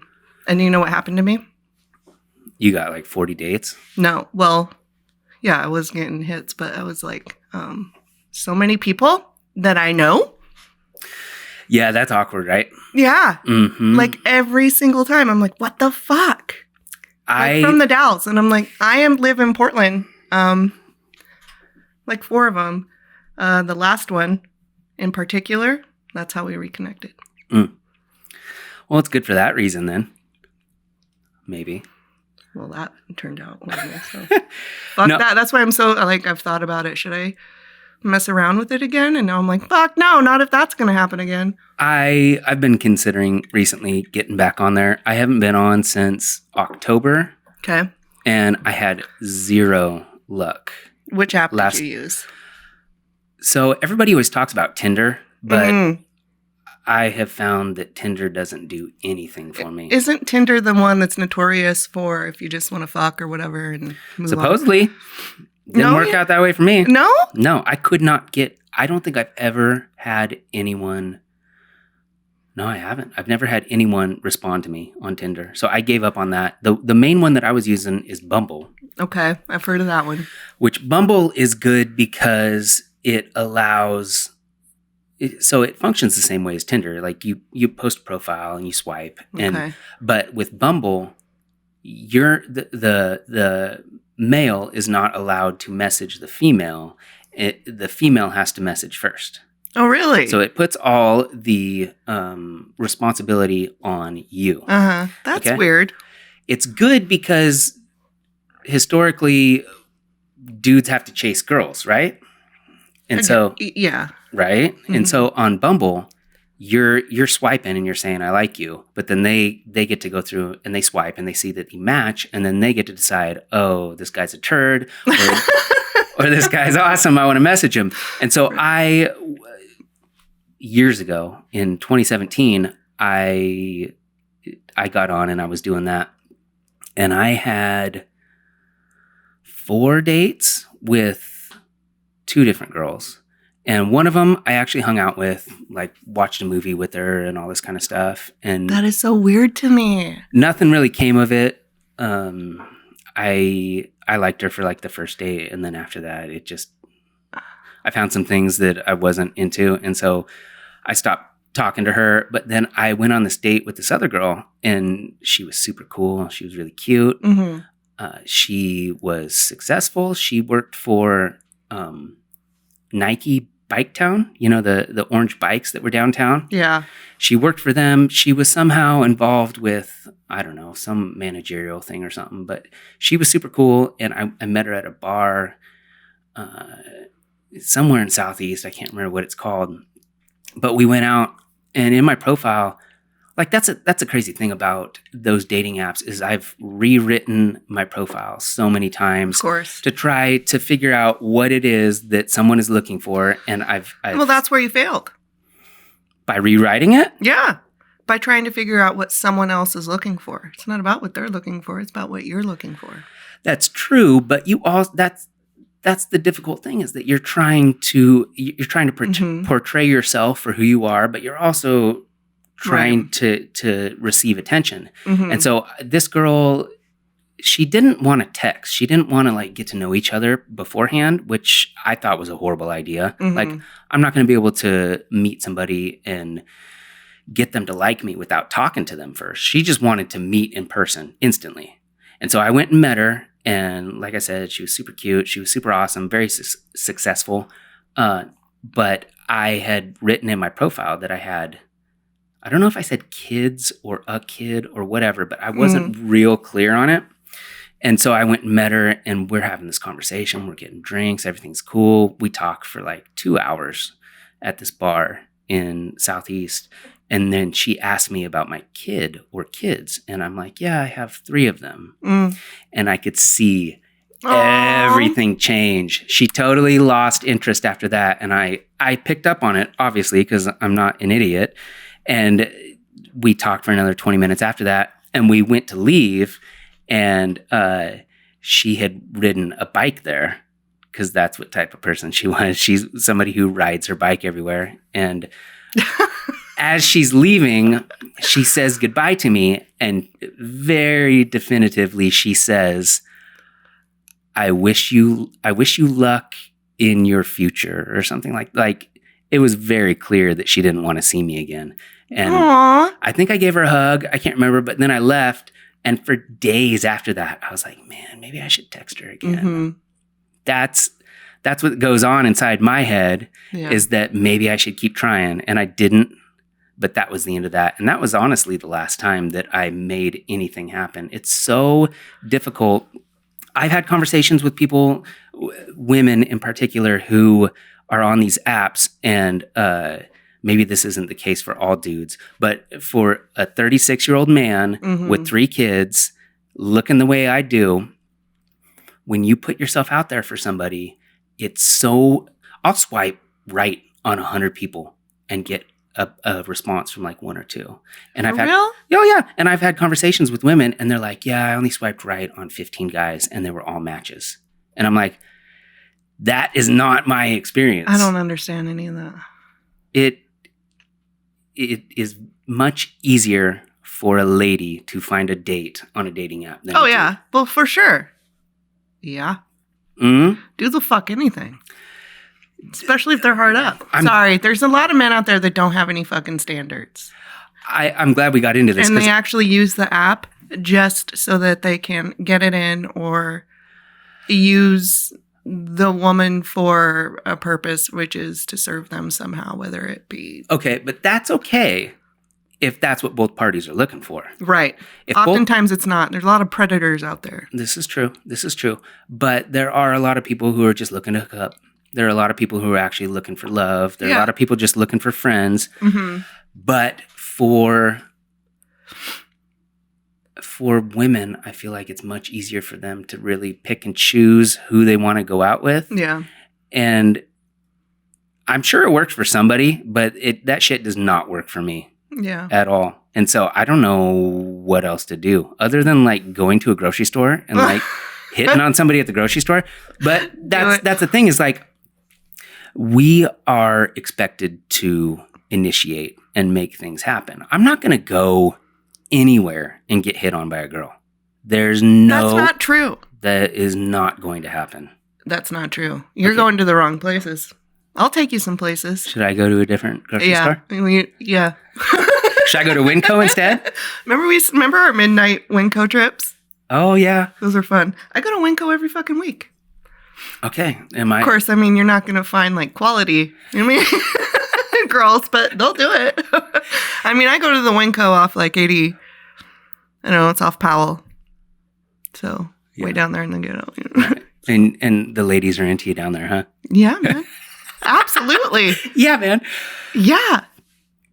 It's hard. Come it's really hang out hard. At work with me. I'll get you a girl. That's true. I will. Easy. Okay. You just gotta lower your standards a bit. It's really hard. No, I know. I tried, and I was, for a minute, getting a lot of messages and stuff, and I was just like, this is weird. I don't know you. Yeah. And then there were instances that, like, if I didn't message back, people would get mad. Yeah. And, like, start talking shit. And I'd be like, what the fuck is this? Like, this is weird. I never messaged anyone back or anything like that. It was just kind of playing around just to see, you know? Yeah, well, that's what's different about it, too, is that you can just ghost somebody. If you... Oh, yeah. There's a lot of times where you might be having I had a conversation with this girl for a long time, like, I don't know, a week. And we were, like, going back and forth a lot. And I thought maybe we would meet up. And then all of a sudden, she was just gone. Gone. Someone else snatched that up. Yeah. Yeah, because they're having multiple conversations. Oh, for sure. You know, that's what the whole shit is made for. But yeah. But I think it's a 20-something game. Mm-hmm. It's not a 36-year-old with 3 kids game. Aw. Yeah. But whatever. You know what we should do? What I want to get on? Farmers only. Because I want to move to a farm. And even Layla has said to me before, Mom, you need a boyfriend with some land and a farm, and then we could go live on it. There you go. And I'm all, you're not wrong, Layla. You're not wrong. As soon as you find them, let me know. Mm-hmm. No, I'm kidding. I'm not going to give them farmersonly.com, but that's a thing. I didn't know that was a thing. It's a I'm thing. going to have to check it out now. It's a thing. Get me a farm girl. For real. You know what I should actually do? I was thinking, what if there's like a British only kind of. British Tinder? Yeah, and then I can find. Have you ever seen 90 Day Fiancé? Some of those bitches get lucky. I've heard about one of those shows. I don't know God, if that's so what it's funny. called. Where they just, they pair people up. Mm-mm. It's people that go online, and generally they find people from different countries. And then they go. Like a mail order bride. Kind of.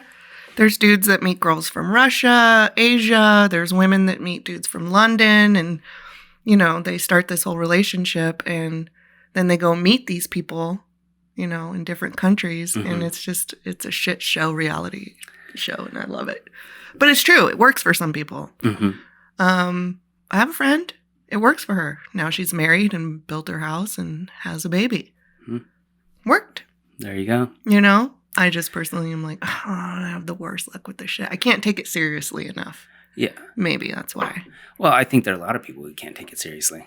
It's just, there's not. You get lonely and you want to meet up with somebody. And then it's very, I don't know the right adjective, but it's very weird to post pictures of yourself. Yeah. And you're like, I like walks on the beach. I read books at night. Yeah. And then coffee in the morning and beaches and things. Oh God, yeah. It's so gross. It is gross. I don't like it at all. Oh, it's so stupid. Yeah. You can't put who you are, who you truly are in a fucking paragraph, and then expect, I don't know, someone to. Yeah. Well, and women are far more likely to have pictures of themselves doing things. Dudes don't take pictures of themselves. You know how many pictures I have of me that I took? 2. Yeah. You know what all the pictures are of me? The whole selfie My mom act took is them. Very weird. It's uncomfortable. It is. It's very narcissistic too. I've done it a few times on my Facebook. I do when I play around with the filters. I'm like, oh, this is funny. But usually I don't. And even during the process that I'm doing this, I'm like, I'm a fucking idiot. How narcissistic am I right now doing all of this? This feels fucking stupid, But I get that you feel that way, but it's still more socially acceptable for you to do it. I feel like a douche if I go somewhere. And you're taking a selfie. Yeah, I've gone places before, and I have thought in my mind, if I had a picture of this, I could put it on a dating profile. And that's the wrong fucking reason to take a picture. No, it's not, though. Why? Why would I go somewhere and take a picture of myself to be like, oh, I went climbing on the mountain today? Because line up, ladies. Do you really climb the mountain, though? That's like, I want to see you climbing a mountain. Well, you should. If it's something like adventurous like that and it speaks to you, definitely do it. That's a funny thing, though. I had this friend when I worked at the... Or just playing your guitar. You know what you should have... Tell me you didn't take any clips of you playing guitar or pictures with your guitar. I don't take pictures of myself. You need to. Okay. I will make you a dating profile. I don't care. I'm I don't take pictures of myself. Okay. But listen, if you trust me on this, took a picture of you with your guitar, right? Or playing a song, like a little video clip, you would get snatched so quick. I'm telling you. I'm not wrong. It didn't work on Biketown. Well, Biketown, She's probably married to did you tell some her you dude play with guitar? a helicopter now. Were you like, I'm really romantic and I'm a Pisces I don't remember if I told her that or write not. poetry and... Yeah, I told her Pisces and she's peaced out after that. Was it just the astrology thing or just like the Pisces part? It's so... What was her sign, but you don't know? I don't know. I don't care. It's so weird though, because that is, especially now with COVID, that is the only way to meet people. No, not really. You know what else? I think I'm way more picky. You are. Than I was 15 years ago, 20 years ago. You're picky. And that's good. It is good, but also women are different than men. Duh. Yeah. Yeah. Okay. So when I'm flipping through a bunch of Bumble profiles, Okay. I 1,000,000% swipe left or right based on what that picture looks like. Yeah. I don't give a fuck. We do too. What is in? No. Yes, we do. You sure? Fucking 100%. Yeah. Yeah. Mm-hmm. Yeah. That's what I've always done. I'm really picky too when it's online because to me, Yeah, but what if it's the personality and the interaction that is attractive to me. Yeah, but what if Hottie McHotpants works at Taco Bell? You're not going to go out with him. Fuck yeah, I will. Hottie McHotpants. Okay. What's he look like? Is he like an Italian with a man bun? Okay, well you're different then. I am. I don't think I don't most care if you work at Taco Bell. I have money. I can support myself. A sugar daddy would be nice, but if I got a hottie young, pretty young thing, I don't give a fuck if he rides a bike and works at Taco Bell. Rode my BMX to work today. Yeah, you're pretty though. Yeah. It's not like I plan on keeping him around for a long time. True. Maybe. True. No.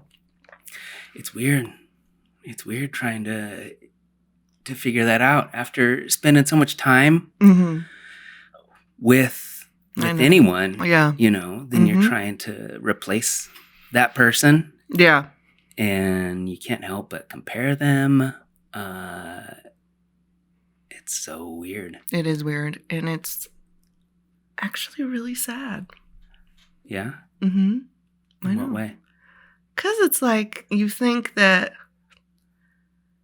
you get out of these relationships and you think that maybe going on this dating site and all of this and you're doing all of this comparison to the previous, it's not fair. And it's sad because it's like you're still attached. That attachment is still there. And that's what's sad. Yeah. Because when they're no longer there, but you're still attached, and you can't have them, it's heartbreaking. Yeah. It really is. And then you have to do this whole cycle of, moving on, which is hard, I think. No, it is. It's really hard. It takes years. Years. It's a long time. A long fucking time. Especially if it's, a previous relationship that was built on trauma. Yeah. Trauma bonding. Have you ever heard of that? No, but I think I've experienced it. Oh, yeah.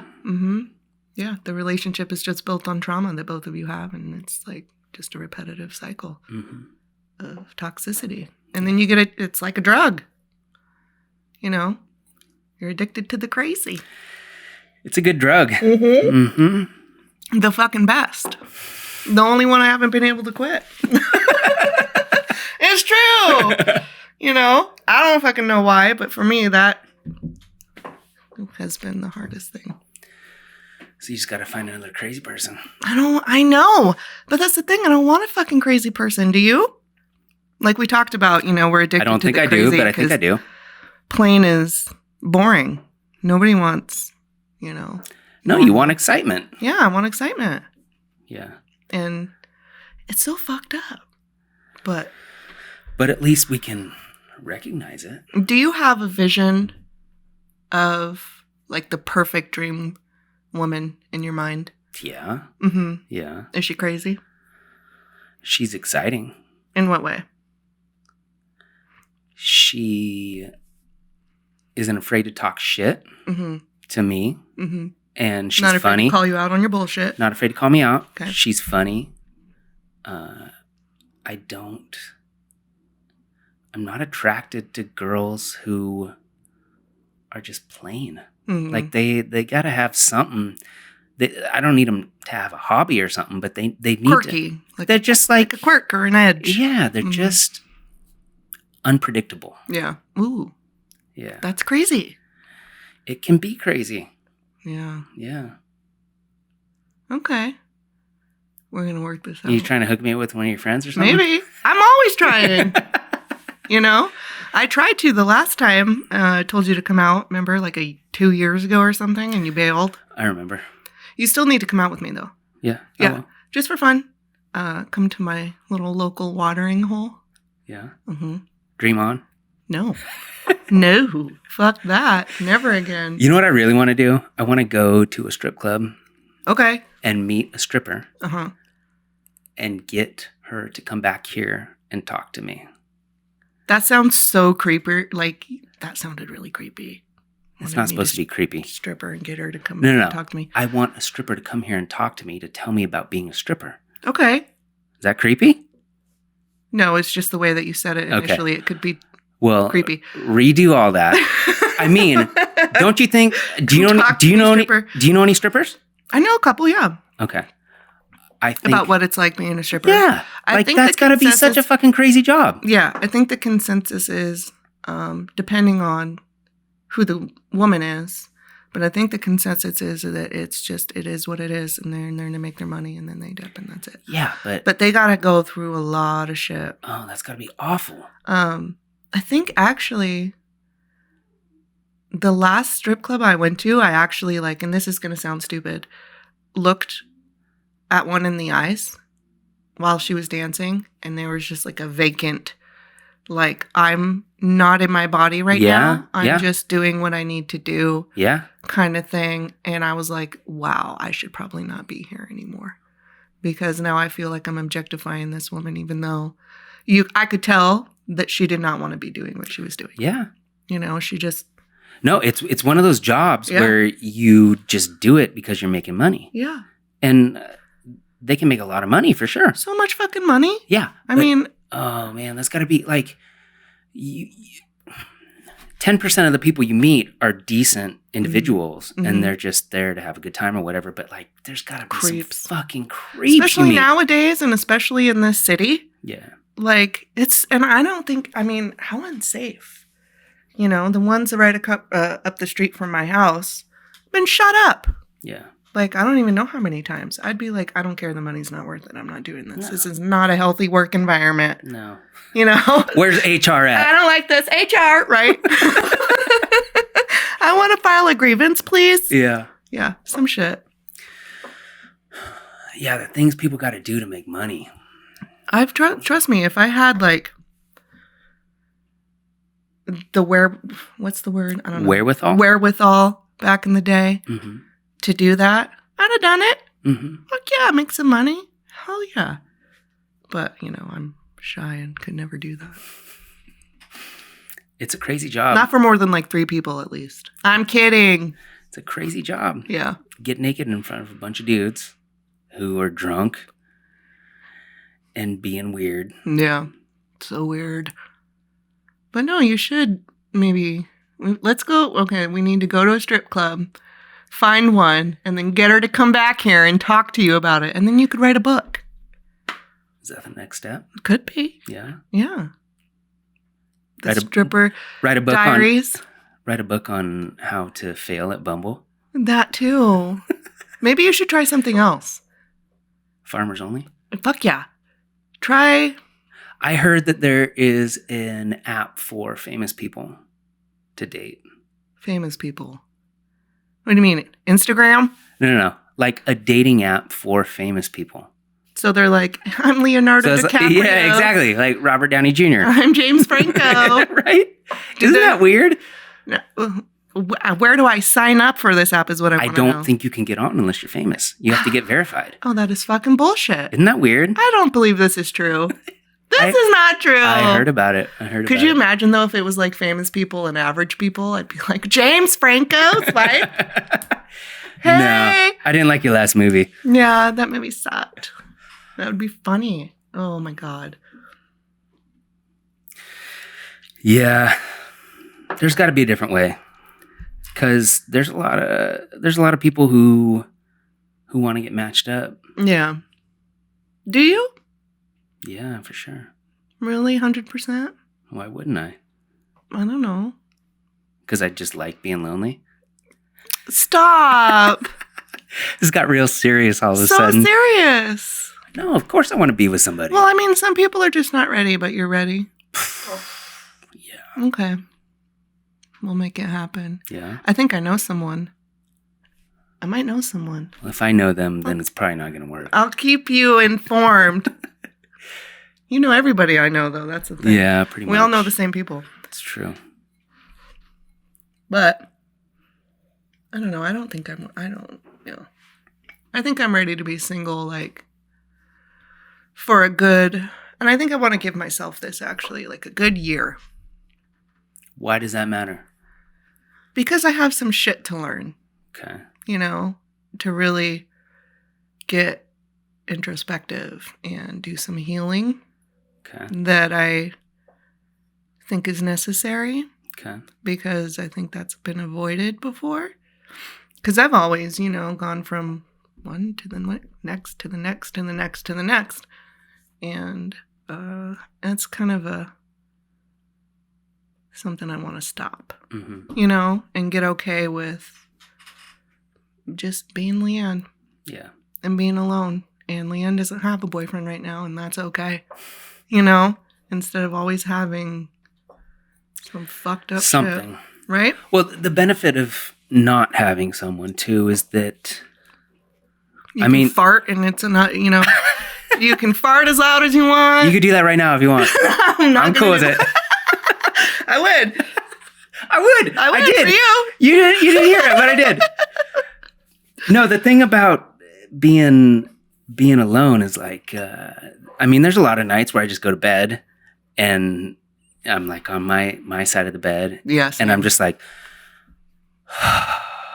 And I just go to sleep. I'm like, man, it'd be so much cooler if there was somebody here with me just to just experience stuff with, you know? Yeah. But I'm hopeful that all this time alone will make when I meet somebody even that much better, because then then I'll appreciate it more, right? Mm-hmm. Yeah, 100%. And how long have you been single? 2 years, 2.5 years. When's the last time you got laid? Long time. Like 2 years, long time? Long time. Yikes. Not 2 years, but it's been a stretch. Yeah. Yeah. It's been a dry spell. It's been a spell. Yeah. I'm sorry. Yeah, well, it is what it is. Well, we're gonna fix that. You hear that, everyone? Okay. So, anyone out there that's listening and you got a hookup for Maxwell, hit him up. The only one listening at this point is Farger. Farger, where you at? Come fix my fence. Yeah, Farger, come fix her fence. No, for real. I need you to come fix my fence. Call me. Yeah. I haven't talked to Farger in fucking a long time. He's still rocking it, man. Yeah. I just talked to him today. Yeah. He's I'm camping. glad that you guys have. I'm glad we all have, even though no matter how many years, you know, go by, we're still able to come back and hang out. Like, you know, it's nothing. Yeah. You know, you don't get that a lot. No, they blow by, and then you're just kind of like, whoa. Whoa, it's been 7 years since I seen you last? Wow, yeah. Like, it's crazy. I know, because, like, when's the last time I saw you? 2 or 3? I don't know. Oh. 3? Maybe 3. 3, yeah. You passed out on my couch? That was even further. Was it further? Yeah. I think that was the last time I saw you when you came over. Mm-hmm. Maybe. It was a long time ago. It goes by. So fast. And everything is still the same in my house and everything. It's kind of, right? I know. You're like, do you want my address? I'm like, no, I remember how to get there. Well, that's crazy to me because I'm like, wait, you've only been here like 3 times. Your house is easy to find. It is pretty easy to find. Yeah. I fucking hate my house. I do. Yeah, that's growing up. I watched, have you ever seen Grandma's Boy? Remind me who's in it. It's all the guys from Happy Madison, all of Adam Sandler's friends. Okay. You know, like David Spade's in it. Who I love, by the way. He's fucking hilarious. David Spade's great. He is so funny. He has like a thing he does on Instagram because he watches The Bachelor and he just like films it and like talks shit the whole time in his high little voice. It's hilarious. Yeah. No, he's great. It's funny. He's in it, and Nick Swartzen. Mm-hmm. And they're video game testers. You never seen it? Yeah, you would know what I was talking about. I if you have had to seen have seen it. It's got Linda Cardellini in it. I love her. Yeah, she's great. Oh, I love her. She's my girlfriend. She's my girlfriend. Okay. She's good. All right. You should watch Mad Men? No. She's in something new with Christina Applegate. Yes, that one. I haven't seen Dead it. to Me. That's what it's called. Yeah, I haven't seen it, but yeah, I was watching that movie last night because it's one of my favorite movies, and he's supposed to be just like some fucking loser who has to move in with his grandma because he forgot to pay rent and all this stuff. And he mentions that he's 35. And I'm like, God, I'm 36. 36. Like, that used to be old. So old. And now, like, I don't feel old. You don't feel old? I don't feel old either. I only feel old when I, like, think about the number. Yeah. You know? And then I'm like, fuck, that's this closer, much closer to 40. 40 is going to be old. And then I think, shit, my sister just turned 40. And you're not going to feel old when you hit 40, though. I sure hope not. You won't. It's only 4 years. Who cares? That's why, you know, we got to start getting on the game plan and traveling and doing strippers and shit. And swiping right on James Franco. Swipe right. James, he went away because he got caught being a pervert. It's true. He didn't go anywhere. Yeah, he's off social media. I used to follow him like crazy. He dropped all his accounts? Yeah, because he got in trouble flirting with a girl on Instagram. If you were famous, wouldn't you flirt with girls on Instagram? Yeah, but I'd make sure that they were like over 18. That's important. He didn't do that. You know? He needs an assistant. Maybe. He's stupid. Yeah, that was stupid. There's a lot of people getting busted for that. As they should. Do you know who Chris D'Elia is? Yeah. Yeah. The comedian? Yeah. Yeah, I could see that. He's one of my favorites. That guy is fucking hilarious. Yeah. But I don't know what happened. I don't know if people are falsely accusing him or if he really did some shady shit. Yeah. But he's a hornball, and he was touring all across the country, didn't have a girlfriend or a wife or whatever. He probably should have figured out if they were over 18 or not. So that was it? It was like... No, there's some other shit coming out. Like he flopped his dick out in a parking lot and stuff like that. But well, Pondo does that all the time. Sorry. I know. Pondo did that here. People do that. Right here in the fucking kitchen. Yeah. I was offended. So offended? I'm so offended. No, I did hear that. And like the guy that I actually really like from the 70s show. Oh, yeah, Danny Masterson. That's some pretty heavy shit. Yeah. He's been accused of rape by like 4 or 5 people. Yeah. Yeah. Well, and Scientology's involved, so you know. Oh, is he a Scientologist? Oh, yeah. So if anybody was going to try to cover it up, they would totally try. That's why he hasn't like gotten in trouble, maybe. Probably. I mean, he got kicked off of the show that he was doing with fucking Coocher on Netflix. Coocher? Him and Ashton did a show on Netflix. Really? Yeah. I didn't see it. It's like, it's the stupidest thing ever, but yeah, I still watch it because I like stupid shit. I forget what it's called, but Sam Elliott is in it. That's why I watch it. Because I love Sam Elliott. Yeah. Like, how can you not? I thought he died. No! Go ahead. You sure? Yeah, he was just in the movie with Bradley Cooper and won all the awards, and everyone was singing that stupid fucking song forever. His hometown is Portland, Oregon. Yes! I didn't know that. Yeah, he's a badass. He's still alive. He's still alive. Okay, cool. And he's awesome, and he's in that show with Coocher and the other guy. He's got a serious upper lip caterpillar. Yeah, and that one right there with the long hair, when I was younger, totally crushed. Yeah? Oh, yeah. I had such a big crush on him. He's pretty manly. I mean, look at that one right there. That's my dream guy. Yeah. Not Sam Elliott per se, but oh my God, look at that one. He can grill a steak. Fuck yeah, you can grill a steak. Yes. Look at that one right there. And drink whiskey. Oh my God, a bro tank. By the way, I wanted to make a comment. Yeah. Were you wearing a bro tank the other day? I have tank tops. Bro tank. What's a bro tank? It's a tank for bros. I am not a bro. When you wear a tank, you are. Oh, so you can't separate them? No, I was watching one of your things and I just wanted to call you so bad and be like, bro, nice tank. No, you know why I was wearing a tank top? Because it was hot. Because it was 140 degrees in this fucking living room or this kitchen. Yeah, why don't you have air conditioning? Because this house was made in 1777. You're full of shit. Good year, 1777. That was a good year. Lots of sevens. No, it gets hot. It gets real hot in here. So why don't you have an air conditioner? Because there's no central. Because you like to just sit in your sweaty balls? Yeah. You're like, are you a masochist? Don't tell anyone. They know. My brother tried to give me an air conditioning thing that you put in the window. Yeah. And I said, no. I'm trying to move out of here. It's inspiration. How long have you been here? Step. Like 26 or 7 days. Where were you before? In your apartment? No, I've been here 2 years. You're fucking smartass.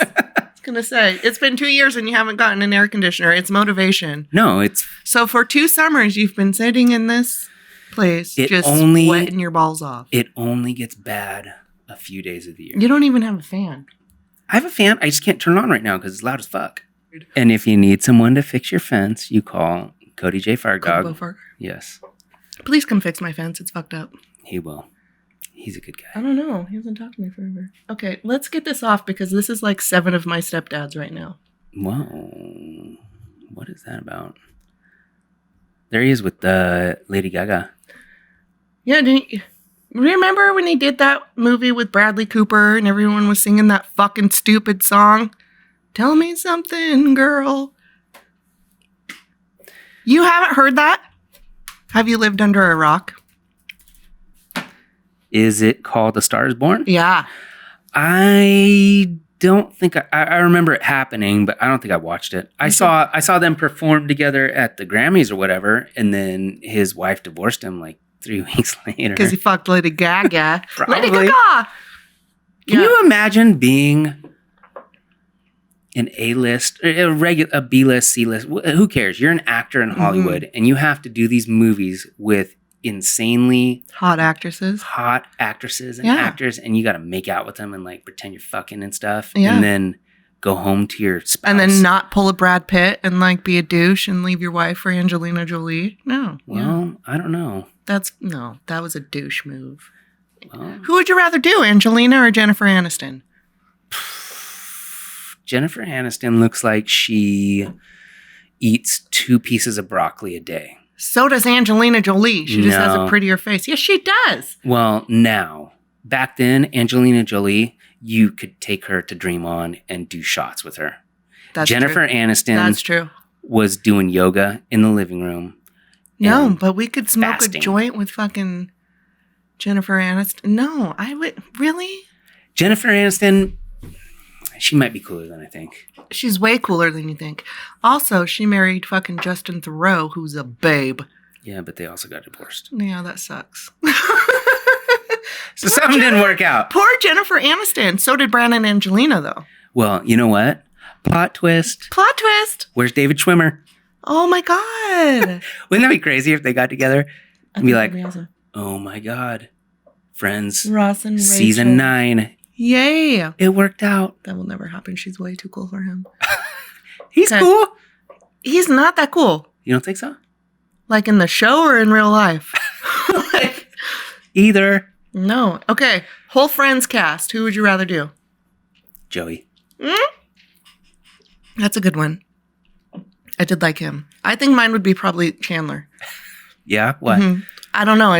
The whole bad boy thing. He turned into a fucking cokehead and, sweaty alcoholic. That whole thing. In real life. Okay. I thought you meant on the show. I was like, I missed that episode. No, on the show. He looks a little different now. Yeah, he's been using for quite some fucking time. He's hanging out with Robert Downey. Yes, Robert Downey totally would do.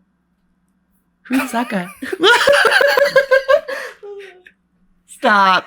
See? No, but in the show, because he was funny. No, look, he fucking parties. Yes, he parties. That's what I'm saying. He looks like an old man right there. He is an old man. No.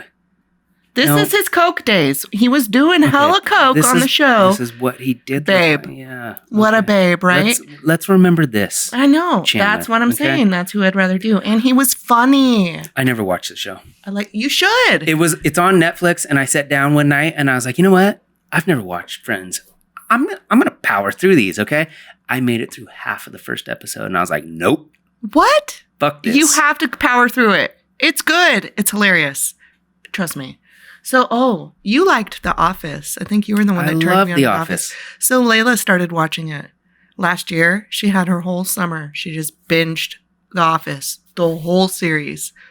Loved it. And then she made me get her a Dwight cake for her 12th birthday. Nice. And like a Dwight shirt and all of that. But I was watching some of it and I was like, should you be watching this? I think there's a lot of like stuff in here, a lot of innuendos that maybe you wouldn't understand. But I was like, fucking shit, this shit is funny and it will build character. So watch it all you want. It's the best show. It's hilarious. We just leave it on in the background. Mm-hmm.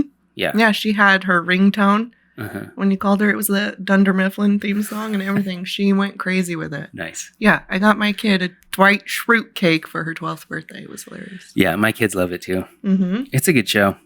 I haven't watched it much lately, but yeah, we've seen all the episodes like 10 times. Yeah, it's good. This one episode, when he starts smoking, that one's funny. That one reminds me of me. And they're all like, why are you smoking? $7,000? Is that part of it? Yeah. And Joey gets into it? Uh-oh. Yeah, I'll have to. I know it's a thing. I got to watch it. It's okay just, if it's not like, a thing, it's a serious investment, okay? Yeah, you got to invest a lot of time if you're going to do that. What's your favorite Netflix binge? I need a new one. Me too. There's so much stuff. Every time I go look at it now, it's like going to Blockbuster back in the day. I'm like, what do I watch? Blockbuster. Blockbuster was awesome. But Yeah. you go in there, you could walk around for a half an hour and not find anything. Yeah. Everybody's like, no, I've seen that. No, I don't want to watch it. Yeah, that one That's how I feel. But you know what happened with Netflix? Mm. They have I don't know if they call it a shuffle or a random or whatever, Mhm. but they'll just play something. You can click a button and they'll just play something. It must be based off your algorithm Yeah. and chooses for you. They just introduced it recently. Maybe that's why I'm not getting the shit I want to see. Peaky Blinders is good. Have you Yep, ever seen that? I've That's seen my that. favorite show. Oh, so I'm getting a tattoo soon. I just got my consultation appointment for next week, and I hope it's going to be sick. But I'm getting like a whole Victorian London kind of theme. That's on my cool. leg. I hope it'll be cool. Me too. I really do. It's forever. It's forever. It's going to be expensive. Yeah. So You're going to have to go like 4 or 5 times. I don't know. We'll discuss this after the consultation. You know, because Yeah. I don't know. I'm going to tell them what I want, and then hopefully they can bust it out. Yeah. That's cool. We'll see. We'll see. Tattoos. All right. Well, unfortunately, we got to wrap it up because We got to go. I have to go look at a house in a few. And I have to go to work tomorrow. Okay. Well, Where are you looking at a house at? I am looking at a house near. Do you know what? Butler. God damn it! It's near a park, just right over here. I'll show you when we Okay. leave. But it's in the same school district as my kids, so they can Mhm. ride the school bus. And they redid all the stuff inside. The yard isn't that great. I'll have to chop down some trees and stuff, but You can do that. yeah. All right, Maxwell. I don't have anything to cheers you, but I we'll know. cheers anyway. Cheers. Thank you for having me. Yeah, I'm glad you came over. I've missed you. I missed you too. Let's keep doing this. Okay, let's do it.